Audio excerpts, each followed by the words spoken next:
Hello everyone, তো good evening. তোমরা সবাই কেমন আছো? আশা করি খুব ভালো আছো, আর আমিও খুব ভালো আছি। অনেক দিন পর নিয়ে চলে এলাম একটা ছোট্ট ব্লগ তোমাদের সাথে শেয়ার করব। তো আজকে দেখো, সন্ধেবেলায় আমরা বেরিয়ে রেডি হয়ে সবাই মিলে চলে যাচ্ছিলাম ময়নার রাস মেলাতে। তো তোমরা কে কে ময়নার রাস মেলা দেখেছো? এত বড় রাস মেলা, এবং কার কার ময়নার বাড়ির সামনেই মেলা হচ্ছে অবশ্যই আমাকে কমেন্টে জানিও। তো দেখো, তারপরে আমরা, আমার মা, আমার মেয়ে, ছেলে, আমার বরমশাই, আমার দিদি ভাই, বড়দি ভাই, ছোটদি ভাই, তো সবাই মিলে, জামাইবাবু রাহুল মানে আমার বড়দি ভাইয়ের ছেলে, সবাই মিলে চলে গেলাম মেলা দেখতে। তো দেখো, তাই সবাই মিলে চলে গেলাম, বললাম আমার চ্যানেলে একটু হাই করে দাও, তাই হাত তুলে নিল। তো তারপর দেখো সবাই মিলে হাসতে হাসতে গাড়িয়ে রেডি হয়ে গেলাম। যেহেতু সন্ধেবেলায় বেরিয়েছি, বরমশাইয়ের খুব কাজের চাপ ছিল, এখন সিজন তো সেই কারণে। তো খিদে পেয়ে গেছিলো, তাই তোমরা দেখলেই প্যাকেটটা কিনে আমরা খেতে লাগছিলাম। তো খাওয়া হয়ে যাওয়ার পর দেখো আমরা চলে এসেছি ময়না রাস মেলাতে। প্রায় আমাদের বাড়ি থেকে লাগে 72 কিলোমিটার, অনেক দূর রাস্তা, তাই অনেকটা রাস্তা এসেছি। প্রায় তখন বেজে গেছে না হলো 8টা, সাড়ে 8টা বেজে গেছে। তো দেখো, তারপর আমরা মেলার মধ্যে ঢুকে গেছি। বললে বিশ্বাস করবে না গাইস, আমরা ঢুকছি, মেলাটা দেখো কত ফাঁকা, যেন মনে হচ্ছে কোনো জনপ্রাণী নেই। কিন্তু সেই সময়, সেই মুহূর্তেই সমস্ত মানুষ বেরিয়ে যাচ্ছিল আর আমরা ঢুকছিলাম। কিন্তু এটা জাস্ট এই বাইরের মুহূর্ত, ঢোকার মুহূর্তেই মনে হচ্ছে যে যখনই ভেতরে ঢুকলাম, মেলা চারধারে মেলা, কিন্তু মানুষজনের সমাগমও ছিল বেশ। যতটা ফাঁকা লাগছিল ততটা ভেতরটা ফাঁকা ছিল না। তো দেখো, ভেতরে ঢুকছি, কোনো জায়গা ফাঁকা নেই, চার সাইডে শুধু মেলা আর মেলা। শুধু একটা সরু রাস্তা আছে, সেই রাস্তার ভেতর দিয়ে যাচ্ছি, আর দু সাইডে পুরো দোকান। কতগুলো গলি যে আছে আমি বলতে পারবো না, মানে সীমাহীন গলি, যেদিকেই দেখবে ওদিকেই দোকান, যেদিকেই দেখবে ওদিকেই মেলা। তো কেনাকাটার খুব একটা ছিল না, কারণ প্রচণ্ড মেলা যাওয়া হয়, প্রচণ্ড কেনাকাটি করা হয়, যেই কারণে কেনাকাটা খুব একটা ছিল না। কিন্তু এই দোকানে দাঁড়িয়েছিলাম, মেয়ের দুটো পাখা লাগবে, ওর ডান্স ভিডিওর জন্য দুটো পাখা লাগবে, ফোল্ডিং পাখা। ওদের স্কুলে অ্যানুয়াল ফাংশনের জন্য নাচ করানো হচ্ছে, যেটাতে হিন্দি সং হাওয়া হাওয়াই, এই গানটাতেও নাচ হবে, সেই কারণে ওই দুটো পাখা লাগবে।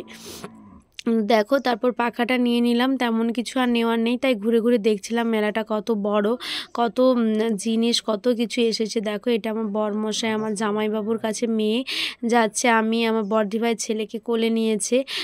তো দেখো, তারপর এগিয়ে যাচ্ছিলাম। তো এগিয়ে যেতে যেতে দেখলাম যে এই কারণে এত মেলা, এত কিছু, সেটা হচ্ছে এই রাস মন্দির। তো এর উপলক্ষে এত বড় মেলা হয়, এই মন্দিরের উপলক্ষে। দেখো মন্দিরটা কত সুন্দর লাইটিং দিয়ে সাজিয়েছে। যেহেতু মেলাটা এত বড়, তো মন্দিরটা তো ছোটোভাবে সাজালে ভালো লাগবে না, তাই জন্য দেখো পুরো মন্দিরটাতে লাইটিং করেছে। এটা পেছন সাইড, সেটা ফ্রন্ট সাইজ। জুতো পরা ছিল, এবং মন্দির যেহেতু বন্ধ হয়ে গেছে অত রাত্রে, তাই আমরা আর ভেতরে ঢুকলাম না। ওখানে কটা ফটো ছবি তুলে নিলাম, তুলে নেওয়ার পর আমরা আবার এগিয়ে গেলাম। তো দেখো, যেতে যেতে এখানে তো মেয়েদের যতই বলি কিছু কেনার নেই, তাও আমার বড়দি ভাই, শেষদি ভাই সবাই মিলে দেখো দোকানে ঢুকেছে। তো 7 টাকার দোকানে জিনিস কিনে, আর আমার ছেলে বায়না করেই যাচ্ছে, এটা নেব ওটা নেব। তো তারপরে দেখো, আমি একটু এখানে ভিডিও বানিয়ে নিলাম সবার সাথে। তো তারপরে ওই দোকানে কিছু টুকিটাকি জিনিস কেনার পর আমার একটা হার পছন্দ হয়েছে। মানে যতই বলি কোনো কিছু নেব না, সত্যি কথা বলতে কোনো দিকে না চোখ গেলে যেন মনে হয় যে এটা নিই ওটা নিই।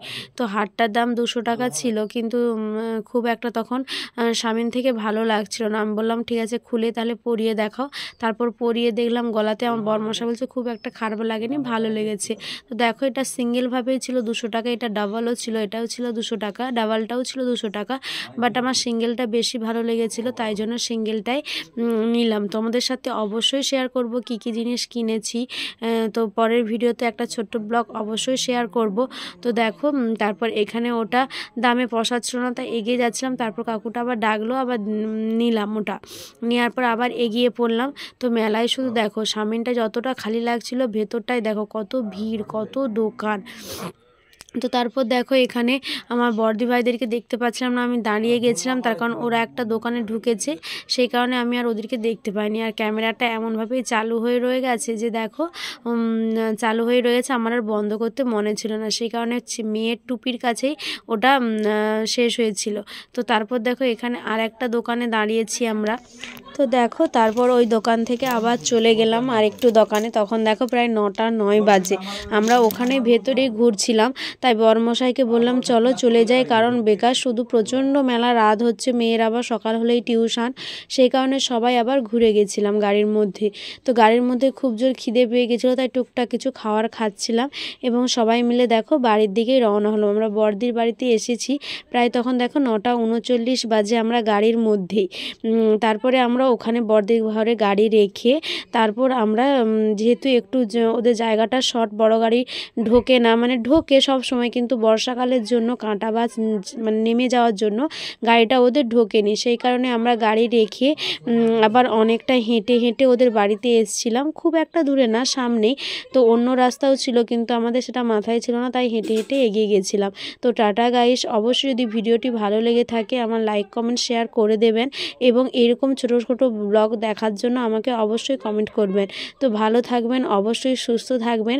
মশরুম চেঞ্জ হচ্ছে সেই কারণে নিজের খেয়াল রাখবেন। আর এই দেখুন, এটা হচ্ছে ময়না রাসের বিখ্যাত হচ্ছে যে মিষ্টি, এটাকে কি বলে আমি ঠিক জানি না। এখন বাজে প্রায় 11:26, আমরা বাড়িতে পৌঁছে গেছি।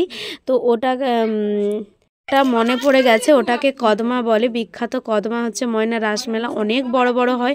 বড় নিয়েছি আমি, আর আমার জামাইবাবু ছোটো ছোটোগুলো নিয়েছে, যেহেতু ওদের খাওয়ার কেউ নেই সেই কারণে দেখো আমরা হাঁটতে হাঁটতে দিদি বাড়ি পৌঁছেই গেলাম। টাটা গাইস, খুব ভালো থাকবেন, সুস্থ থাকবেন, নিজের খেয়াল রাখবেন। তো গাইস দেখো, তোমাদের সাথে আমি লাস্ট মুহূর্তে কিছু ছবি শেয়ার করছি যেখানে ময়না রাসমেলাতে তোলা। তো ছবিটা দেখে অবশ্যই কমেন্টে বলো কেমন লেগেছে আমাকে, আমার বরমশাই, আমার দিদিভাইদের কেমন লেগেছে এবং জায়গাটা কেমন লেগেছে, মন্দিরটা কেমন লেগেছে অবশ্যই কমেন্টে জানিও। তো ছবিগুলো লাস্ট পর্যন্ত দেখতে থাকো, সঙ্গে থাকো।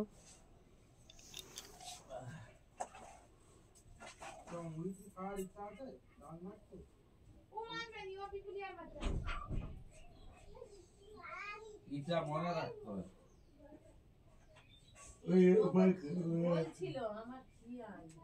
তার মনে নাই যদি থাকে তাহলে বেকার নেই। তার মনে আছে।